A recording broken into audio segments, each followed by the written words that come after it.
Bluey! A while back, I reviewed the first batch of Bluey Minisodes. These first selections weren't exactly the best way to demonstrate what the Minisodes were advertised to be, but they did what they were supposed to. They were smaller, bite-sized pieces of entertainment meant to hold us over in between seasons.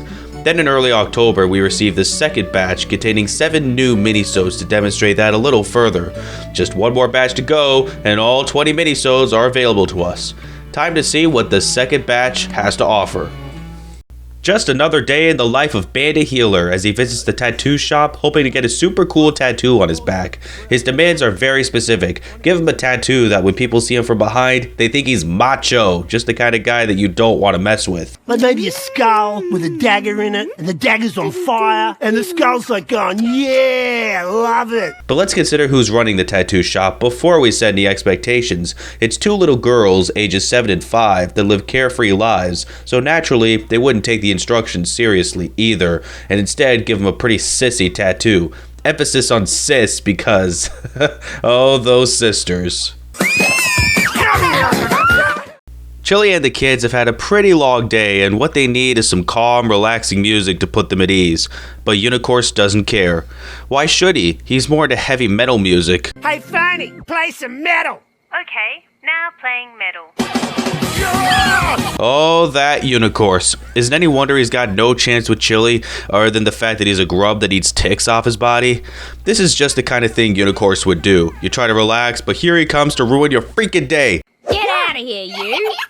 He's the kind of guy that would shout louder than you when you try to use voice commands to turn off the Xbox. Bluey and Bingo have built an entire city out of blocks in Nana's living room before they have to leave. So Nana and Baba have the goal of making sure they stay just the way they are until the kids come back next Sunday. Yeah, this one takes place over the course of a whole week. Have we got the ball or not? I've heard rumors that these minisodes are really just ideas that the people working on them didn't think would work for full-length 7-minute episodes. This one probably lends credence to those rumors, though it's not the only one. We'll talk more later. But this one had the potential to be full-length. Oh well, I'll take what I can get. When Bingo decides not to do what Bandit tells her to, he decides to write a letter to the government to take care of the issue. Dear government, my kids don't do anything I say. We see the whole process, writing the letter on a typewriter, folding the letter, putting it in an envelope, sealing the envelope, stamping the envelope, then putting it in the mailbox for the mailman to pick up. Then the government sends a response, basically to say, hey, you're the parent, not us, deal with it. Your kid's behavior is not our responsibility, it's yours. I'm sure it's not intended, but it sounds to me like a reminder to parents that deal with the issue of their kids mimicking the crazy games that the healers play. The television is not a babysitter. You still gotta do the hard parenting work. Your kids, your responsibility. This one takes place at the music store, where Chili wants to pick out a violin for Bingo to learn, but Bingo is more fascinated by the electronic drum kit that's in the store, so she puts on some headphones and wails away. Honestly, even though Chili's picking out a violin, I feel like Bingo is better suited to be a drummer, because holy cow, she's a natural!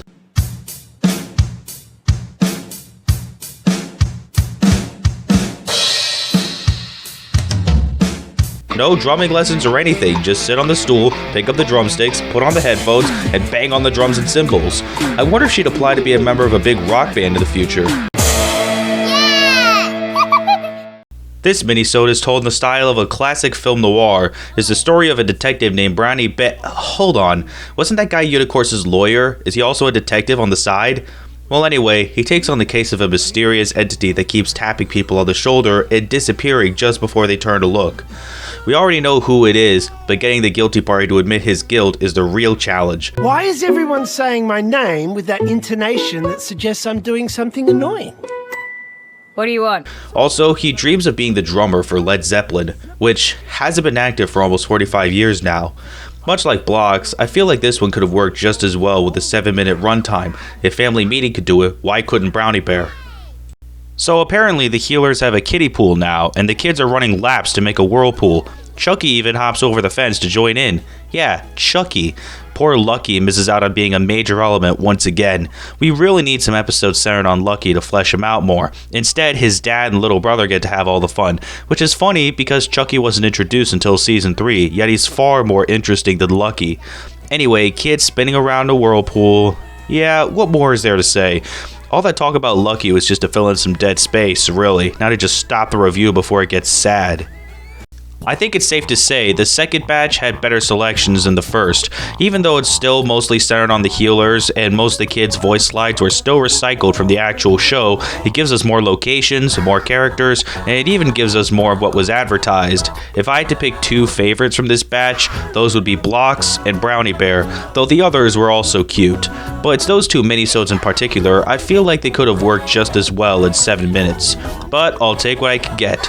Now to just work on other videos while in the meantime, I wait for the third and final batch to come out of the oven. Then after that, working on other videos still until Season 4 comes out.